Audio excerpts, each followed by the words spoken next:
Hoodoo plant mamas, get your soul fed and your spirit read. This here ain't no trend. I possess the power from way back when. Back when folk were stripped from all of their kin, so they had to find the magic within. Ancestors to gather my herbs, I conjure at my altar. Voodoo plant mama, I manifest growth and I release trauma. Child, we just out here trying to water our plants and mind our business, you know? Everybody ain't from the deep south, man. Everybody can't have culture like us. Hey y'all, and welcome back to another episode of Hoodoo Plant Mamas. I am one of your co-hosts, Leah Nicole. And I'm Dani B. And before we get started, Dani B, how have you been? I've been doing pretty good.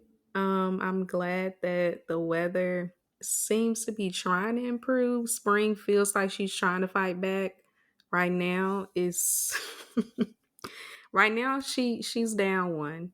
Like it's giving 1-0 because for some reason it's 30 degrees today. And yesterday I think it was in like the 60s. So that's cute, but I am happy to have more sunshine for longer amounts of time. So I think that's helping me a lot. So yeah, what about you? I am right alongside spring. I'm fighting for my life right now. It's like 40 something here, so it's also cold here. And the pollen is everywhere. I have just been sneezing. My eyes have been itching. I have been doubling up on eye drops and allergy medicine. I'm not having a good time. Yeah, it is that time of the year as well, which is annoying. But I don't be outside, so unfortunately. But It's so nice, and like you said, the sun is out, so I try to go outside, but then it's like a mistake. So Leah, what are you feeling grateful for today? There are actually like two things I'm super grateful for. One is there were a couple of people that reached out to us after our last episode. And both of them are like older than we are, and they both talked about how that episode made them feel less alone. And I was like, after hearing that, I'm just like, I feel like we're done. I feel like we did everything we needed to do. And so I'm just so grateful that like our experiences was able to help other people in that way. And then the second thing I'm grateful for is a couple of weeks ago I had my book launch, and there were like quite a few people that showed up. You showed up, and I'm extremely great. I told y'all then, and I'm going to say it again now. I'm extremely grateful for everyone who took the time out to come and celebrate me and my debut book. So what about you? What are you grateful for today? You know, I'm grateful for that as well. I'm so glad there's so many Black people resonated with that episode and the fact that people sent us really sweet comments about it. I think it's kind of in line with just, you know, what's on topic, which right now I've been seeing a lot of talk about Black people getting fairly late diagnoses of autism. Like a lot of them didn't get it until they were adults, but the signs have probably been there since they were very young. So I think it's an important conversation to have and to also just kind of normalize it in a sense in our community where people can stop being so afraid of being different or needing accommodations and things like that. So I'm super grateful for that. I'm super grateful that I've had like the energy and mental space to do a lot of reading. Like in 2 weeks, I read 4 books. Well, actually, technically 5. I feel like I just been in it, like immersing myself in reading. And I think that's just what I need. And maybe I'm just in a space right now where I can consume because would struggle with one book for a month. Like this just happened in the last few weeks. But I'm really thankful and I'm gonna try to keep up the momentum for as long as I can. Like I didn't purposely do that. It kind of just happened. I'm perfectly fine with maybe one book a week, one book every 2 weeks, but I'm also not gonna slow down because I think working that muscle is important. So Yeah, I'm grateful for that. I'm glad you said that. I always feel so guilty about like reading a book, putting it down, and now I'm like, I'm ready for a new book. Like right now, I'm between books and I'm so excited about the next one. And I'm just trying to like pace myself. So I really need somebody to encourage me to be like, no, just keep reading. Listen, sometimes that's just what we need, and it's helping me decrease my screen time because I mean, this will be a part of our conversation, but social media is getting pretty fucking depressing. So, yeah. Well, we can go ahead and get started on today's topic, which I think is pretty big. For me, it's kind of impossible to even know where to start. Today, we wanted to talk about US propaganda. And I think the US is an expert when it comes to propaganda. And all of us have been brainwashed from the time that we are tiny to the time that we are now. Even if you're doing the work to try to unlearn a lot of what has been instilled in you, you realize just like how much has been instilled in you. And it has been more apparent to me when I see people talk about the things that they believe and they believe them so wholeheartedly, especially when it's harmful. And I can see that it's colonialism, but to them, they're like, no, no, no, I just really, really believe this. That's the way that a lot of us have been socialized in this country. The things that we think are an extension of us are really just an extension of the US empire. And I see it in me. And for me, I think it's looking at my beliefs, looking at the things that I think are immovable, and wondering why I think it's that way. In one way, I've been thinking about the ways that everything has been curated for us. You talk about social media. Recently, Meta did this thing where they automatically limited political content for everybody. I had to go in and change it. And they get to decide what political is. And a lot of times, political can just be like talking about non white people, talking about poor people or queer people or whatever. They get to decide what is political and what's not. And they get to limit the content based on that. And so, something else I think about, we both talked about books, and I was thinking about bookstores and this illusion of choice, which I'm sure people have heard that phrase before. Illusion of choice is when someone gives you an option, you believe you have a choice between those options. But the reality is, your choices are infinite. By being given options, you are actually being limited in what your choices are, because you can have an infinity of choices, but if somebody gives you 5 options, you think those are your only choices, and that's all you can do. I hope that makes sense. Yeah. One way, The perfect example is the two-party political system. yes, exactly. So I've been thinking a lot about bookstores, and kind of when you walk into bookstore, I'm talking about big chain bookstores. When you walk into bookstores, a lot of the books there are paid to be there. And a lot of bookstores have to follow a format about what books can be included, what books belong.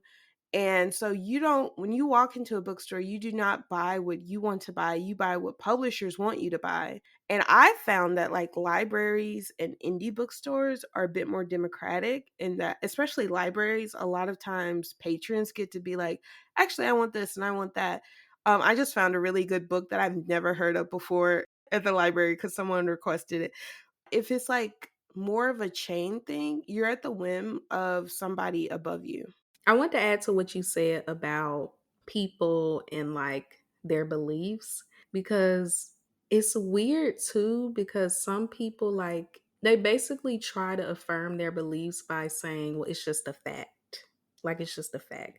They do it a lot with gender, they do it a lot with sexuality, with all kind of different things and it's sort of gets back to what you said about that illusion of choice. You have been given these two things and you believe that is the only way for people to exist in this world. And instead of like questioning it, it's like, no, this is what it is. This is science, da da da da da.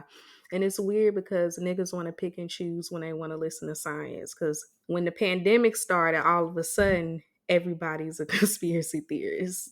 Everybody lying. You know what I mean? Like the doctors don't know, the scientists, the researchers, they all in cahoots. So that's funny to me.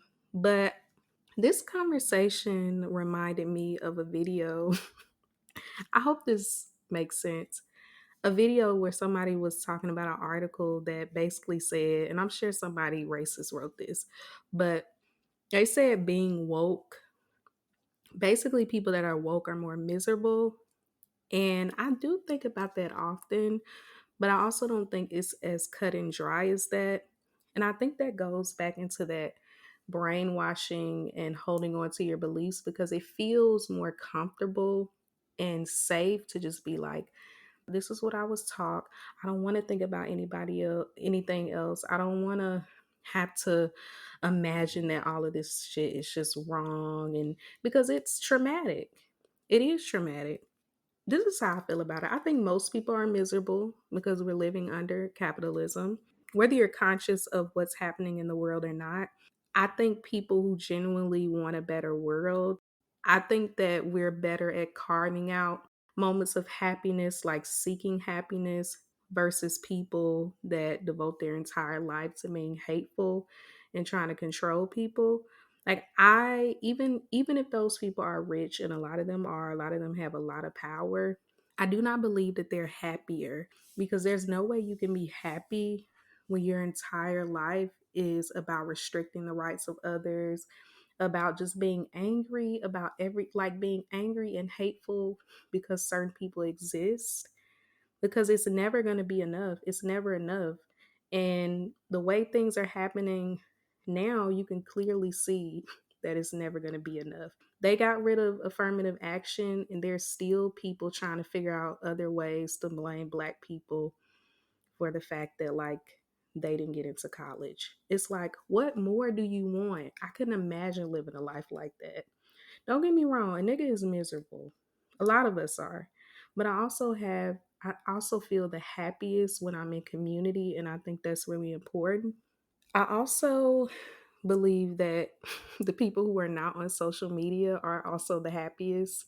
And contrary to what people think, I do think you can still be like an advocate and working towards the greater good without immersing yourself into the hellscape of social media. I believe it clears your mental space enough for you to really have time to reflect, to expand your imagination. Because one of the things that has been really powerful about the US propaganda machine is how it has not only destroyed our sense of community, but it has like successfully limited our imagination. And when you limit people's imagination, it goes back to the choice. Like they believe that this is the only way. Like this is the only way to live, and anything else is wrong. Anything else doesn't make sense. And so, yeah, I hope that makes sense. I'm kind of rambling. No, it made perfect sense. And it reminds me of like the things that we have been able to see in social media for the past few months, like Palestine and Congo and Sudan, and to learn about these things. I first learned about Palestine and Congo both in college. I learned about Palestine in 2014 from my friend who told me that Obama sanctioned for like bombs to be dropped in Palestine. We were both in elementary school when 9/11 happened. I don't know about you. I've been asking people about this, but in 2003, we had like a patriotism parade where we had to dress up in red, white, and blue. We had to, okay, you're looking at me weird. We had to sing songs about how much we loved America. These are things that we had to do like in school.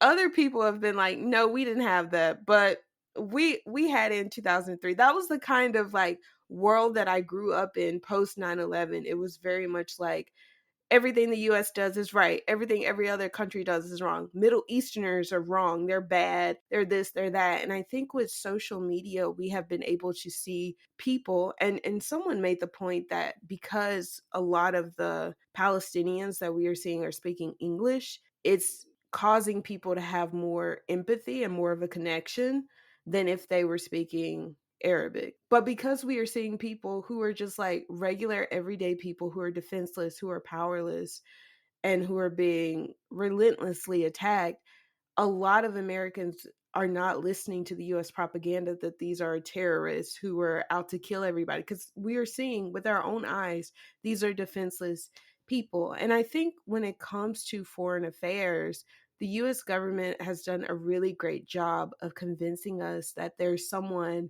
overseas who is trying to take our freedom away. And we are so focused on this like terrorist, quote unquote, Middle Eastern person that we don't see how many of us are afraid that if we breathe wrong, the government will throw us in jail and strip us of our right. And that is not freedom. Like, we are being held hostage, but so many of us refuse to believe it. We believe that somebody across the street is trying to get us when it's our own government. This is why I absolutely hate election season. I think it's so many people who believe that they're on the right side of things, but just be loud and wrong. Even sometimes I'm surprised, like people I actually respect who usually make sense, who usually know how to critique what's going on in this country thoughtfully. All of a sudden, they just turn into like a cop during election season. Literally. This idea of good guys versus bad guys with the Republicans and Democrats. When they're all terrible. There's no such thing as a good politician. I'm sorry if some of y'all parents and family members are a politician. I do not think you can morally be a good person in politics. And I'm okay with being wrong, but that's where I am. Both the Dems and the Repubs, they all have the same agenda. Look at how they're coming together to try to ban TikTok with this propaganda around China. Look at how they're banding together against anyone who even insinuates that Palestinians are human beings. Like grown as people calling it anti-Semitic to raise money for hungry Palestinian children. It's almost incredible to see people like say that it's anti-Semitic to humanize even children at the bare minimum. We're talking about bare minimum. All of them should be seen as human, but the fact that you can make caring about children anti-Semitic is actually insane. The US on both sides is backing that type of rhetoric. And it goes back to also them trying to convince us that what we're watching in real time is not actually happening. And then you have like the vote blue no matter who folks who are trying to guilt people into voting for Biden because Trump will be the end of all our rights. Mind you, affirmative action is gone under Biden. Roe was ended under Biden. If we want to talk about who got the power, the Supreme Court single-handedly has so much power. And right now, the people who want to restrict power have the most power in the Supreme Court. So there's that. But yeah, I think it kind of goes back to that limiting our imagination, convincing people that these are our only options and we should accept it. We should accept it. And a lot of people who mean well, who might call themselves activists and organizers, they fall into this trap of this is all we got. We got to work with what we have. What if we imagine that we had something else? What if we create something else? A part of it too is a lot of fear. So you just take what you can get. They keep trying to throw all these bones. We want a ceasefire for 6 weeks. That's how you know they think we stupid. Like they actually don't respect us at all. Because you really thought that was enough. Because they're so used, especially the Democrats, they're so used to throwing bones to us and us accepting it. They think that particularly Black people should be indebted to them. And that's my biggest problem. And a lot of other Black people feel that way, especially older Black people. Not all of them, because I don't want to throw all older Black people under the bus, but a lot of them feel like this is our only hope. Like they ain't perfect, they ain't shit, but like it's better than the other side. And that's a problem because we deserve better than both of these options. Amen. But I'm glad you brought this up because I've been thinking about Trump and Biden in relation to COVID. We just went through one of the deadliest waves of COVID. I'm not even sure if it was the deadliest because we don't have the tracking and the COVID infrastructure like we used to have. So we don't even know how deadly it was. But people rightfully got on to Trump when he dismantled the pandemic response team, which led to hundreds of thousands of preventable deaths in 2020, but no one talks about how Biden got rid of mask mandates and then pushed for vaccines and then got rid of the free COVID testing and finished the job that Trump started. And so these two have been working in tandem. And as a result, millions of Americans are dead, are dying, or are disabled. And right now, they actually have on their CDC website that if you have had COVID once, you need to be wearing a mask, you need to be taking safety precautions. But a lot of Americans are still convinced that it's the elderly and it's the disabled people dying. They don't think it's them. They don't think that their next infection will be their last because they'll die from it. And a lot of this, like the CDC isn't saying aloud because of quote unquote the economy, which is more important than us. The most important thing is that we go to work and that we buy things that we don't need so that way rich people can be richer. It's not about us surviving. It's not about us being safe. It is about money at the end of the day. It's about profit. And you pointed out the vote blue no matter who. And something that I've realized is that a lot of that is centering white comfort. At the end of the day, it doesn't matter if Trump or Biden is elected president. I remember in 2017, Mayor Lumumba, well, this was before he was mayor, he spoke at this like I think it was a panel I was at, and he said the day after Trump was elected president, he woke up Black in Mississippi. And I feel like that perfectly illustrates for me what it is like to be a Black person in this country. Like, it does not matter who the president is. Black Lives Matter started under Obama, a biracial president. People are still out here killing Black people. It does not matter if Trump is, and I see it so often with white liberals. They'll be like, if Trump wins, you're going to be lynched from trees. People are being lynched now. No, they have been out of pocket. They have been out of pocket because they're afraid. They're afraid and they want us to calm them down and comfort them at this time. You know, this is just like the Pussy Pink Brigade, the pink pussy hat feminists, people that have a marginalized identity, but they're also white. Like, they're honestly only thinking about themselves. And they know that at the end of the day, they won't have the worst end of the stick. Either way you slice it, but they know that they feel like if there's a Republican in office, they just might be a little closer to feeling what it feels like to like be a colored person in this country. Like, they feel like their whiteness won't protect them as much. And I think that's what it's all about. And it's so audacious when they come for folks of color like that, specifically them, to try to like bully us and scare us. Do you not understand the people that we come from? Do you not understand? Do you know how many presidents my grandmother lived under? That my grandma is old enough, 5, 6 year old little girl having to learn about a little Black boy being lynched, having to worry about her brothers and her daddy at 5 and 6. And the presidents they lived under, some of which y'all might call the liberal or for Black people, it's audacious. It's audacious to me. They'll do all that listening and learning and DEI and all that bullshit and still have no real understanding of history. Or maybe they just don't acknowledge it and then they say dumb shit like, y'all are going to be the reason this, that, and the other happens. And like, you're going to be fine. You're going to be fine. Either way you slice it, you're going to be a little uncomfortable, but you'll be fine. We're not going to be fine regardless of who's there. So, Yeah, we're not going to be fine, which is why I'm so tired of hearing if Trump wins, we'll live in a fascist state. When right now, most Americans, Democrat and Republican, do not want Israel to get billions of taxpayer dollars. Yet, the president has bypassed Congress to give billions of taxpayer dollars to Israel. We already live in a fascist state.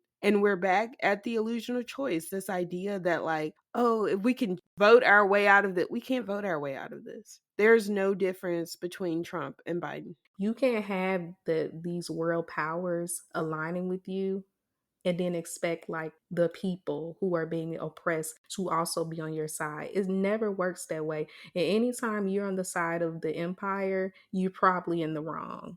You're probably in the wrong. So there's that. That's all I got to say. All right, let's take a break.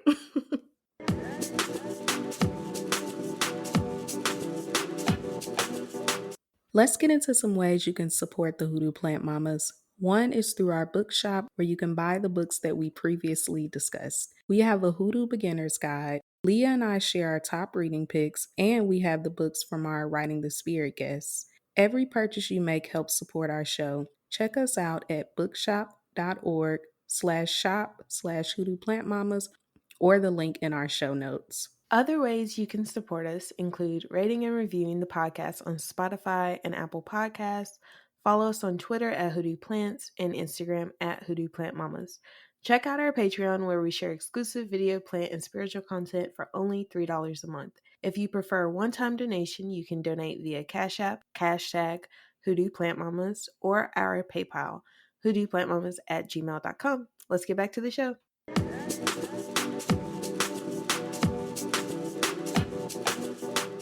So in the first part, we talked about how the US government uses propaganda and what it looks like. But I kind of want to get into the why and what their end goal is. So the other day I saw this tweet from the People's Oracle, and I think it perfectly shows what this end goal is. She tweeted, "If you can be made to distrust what you see and hear and what you feel in your body, then you can be made to believe anything. Through manipulation and coercion, you become conditioned to defer your judgment to those with more power than you, whether or not they can truly be trusted." And I think the whole purpose of this is to separate you from your body, is to separate you from your intentions, is to make you completely rely on this system. So that way you think you have no power, you think you're powerless, there's nothing you can do about this, there's nothing you can do to stop it, the only thing that you can do is continue to invest in a system that is harming you. And that is spiritual warfare. Again, I hate to be redundant, but it goes back to that limiting your imagination and, like what this person said, making you not trust yourself and what you see. It's not enough to like brainwash you as far as like how you see the world, but then when the walls start breaking and it's like you can't ignore it, then it's like what you see isn't real. You literally began not trusting yourself or not trusting what you feel, like bodily. Like, this doesn't feel good, but I'm not supposed to complain because this is all we got. This is our only option. I don't know if you have seen this, but what you said reminded me of it. Quiet on Set is a documentary about what happened to the Nickelodeon kids. And there were several people who said the exact same thing. They were like, this does not feel right. But I was too afraid to complain about it because I didn't want to seem like I was asking for too much. Because a lot of them were like, I felt like I should be grateful to even be here. And so it wasn't right for me to complain about it. Like, these were women, and one was a Black mother who was like, it was very hard for my son to get booked, and he finally got booked. So when they were mistreating him, she actually did speak up some, but then they started to ostracize her son. So she was like, I had to stop so that way he didn't get punished for it. I just watched that this weekend and it makes me sad because one thing that I got, they didn't go into a lot of detail about it, but essentially a lot of parents just kind of like accepted it. Even with what happened to Drake and Josh, that could have been avoided because one parent saw, hey, this adult is being a little too touchy with my child. This adult seems to be obsessed with my child. And instead, I hate to blame a parent because obviously, it's not all her fault, but the mother decided instead of for whatever reason not listening to your ex-husband, you decided to align with the abuser who eventually, was able to have free reign over abusing your child because it was all about keeping them in the business. And a lot of parents sacrifice their kids for that and just was like, we not going to shake the table, even though this is a lot of weird and inappropriate stuff is happening. Even with those women, I actually felt the way about what those women did to keep their job. Like, I don't get it. I don't get it. And I wasn't working back then. But the part where he was making those inappropriate jokes, like with stuff with the kids, they were a part of writing that. And the fact that you didn't even have like a line when it came to kids, all because you wanted to get ahead in the industry, like I just feel like that was peak WW behavior, like to just settle for whatever men will get you, thinking that they gonna pull you up with them, and they never do. They never do. Same thing with black people who do it, who think bending to the will of these people is gonna make them become like a good black person in them. No, they're gonna discard you at the first instance. But again, that's irrelevant. I just want to say that just in general with with us just talking about that show, because that was wild to me. But we can move on. I think it does make sense in this context because I think about like what people have to give up of themselves in order to settle for something like that. And the term spirit loss, I don't know what it means exactly. I'm going to be honest. I think it means kind of like that, like you're negotiating what feels intuitive in terms of like what you think and what you believe and all these things, and you're deferring your power to somebody else. And so as a result, you start to believe like, oh, yeah, degrading children is the only way for me to get ahead, or abusing privilege or abusing the power I have is the only way to do whatever. I think that's on the big level for people who have privilege. And I think for a lot of us who don't, I think a lot of it comes in the form of I don't care, or that doesn't affect me. Especially when you see the news talk about, well, I wouldn't say news because they tend to not talk about it. When you see social media talk about the things that are going on in this world, people think that they are unaffected by it. But we are. Like right now, we are on our laptops with batteries where cobalt were mined in the Congo, where that was sent to sweatshops in China for us to get these devices that we have now. Like there are people who died for us to have the devices that we have. We are a part of the system. Something that I learned in college when I learned about what was going on in Congo and like this web of exploitation is that we are all being exploited, but we are not being exploited equally. Like for us, our data gets stolen, the companies use it to try to make us sell things. A lot of people, especially like influencers, I wouldn't even say influencers. I just saw this video of this woman who was proudly talking about this device she had and basically did months of free marketing for this company. And she's being exploited in that way because they were paying white creators to talk about it, but they refused to pay her, even though she did months and months of free marketing, got millions of views. They refused to pay her. And so she was being exploited in that way. But we don't talk about the people who are risking their lives for her to even have that device that she has. And that's how we are a part of it. We are using the result of people's dying, of people's slave labor. We're using these products. Yeah, I think the I don't care mentality or the kind of dissociation, I think a part of that is a survival tactic.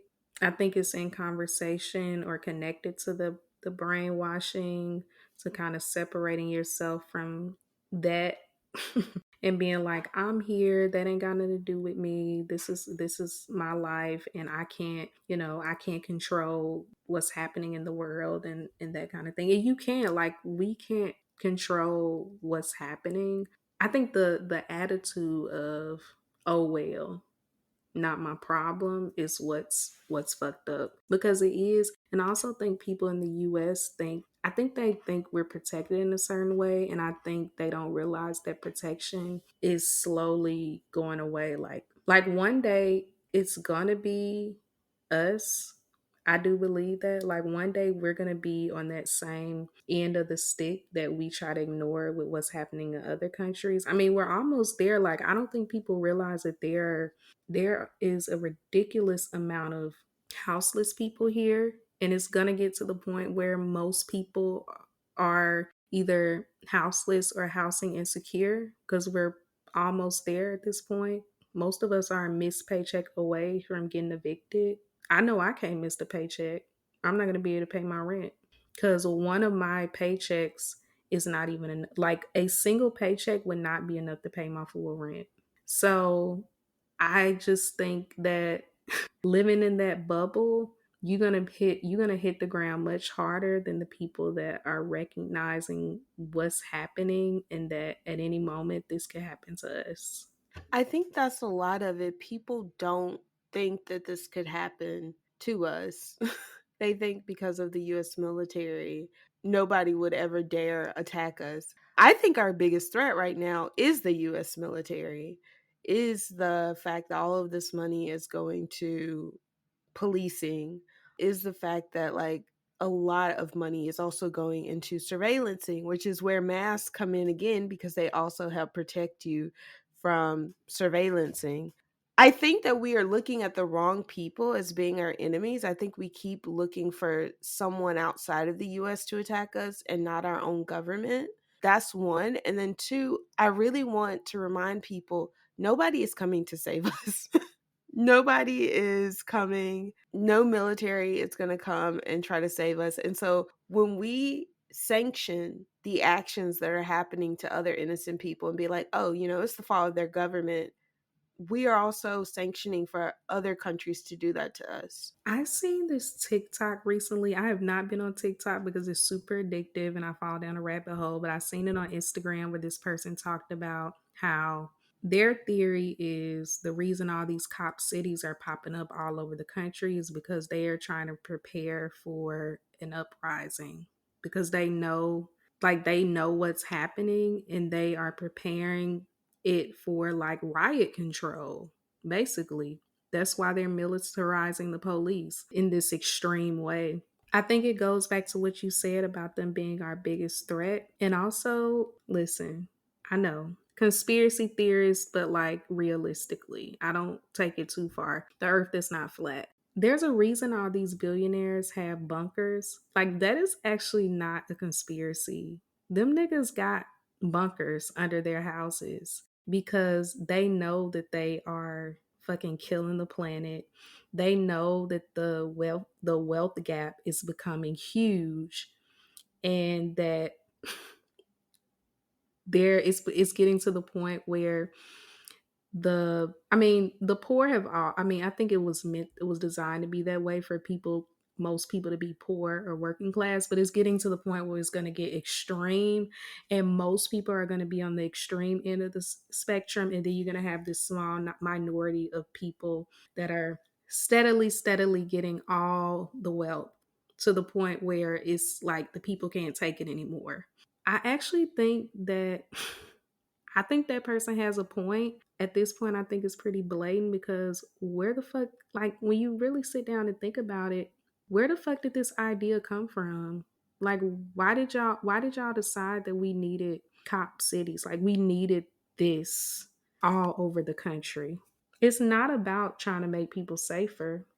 So they know something that we don't know, or maybe they're prepared for what they know is gonna happen if things keep going the way they're going. So a while back, a tweet went viral, I guess, because it started on Twitter and then I saw people steadily sharing it on Instagram, where it was like the revolution will need social skills, something around those lines, about basically saying if you don't have social skills, you can't organize people, you can't be a part of the revolution. And I kept trying to figure out like why it bothered me.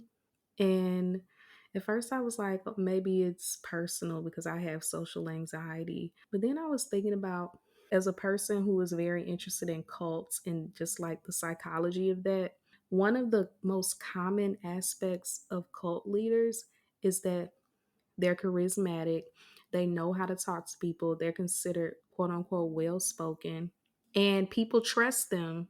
And people are less likely to listen to the person who, even if this person has good ideas, this person can organize people, if they don't have the look, if they stutter or they don't seem as if they don't speak well as other people, then people don't trust them. It's just like how the I forget the guy's name that helped with the Amazon boycott, where the people in power tried to comfort him because of how he spoke and how he dressed and how he looked, because and so they tried to make him the face and thinking that like, oh, nobody's going to take him seriously.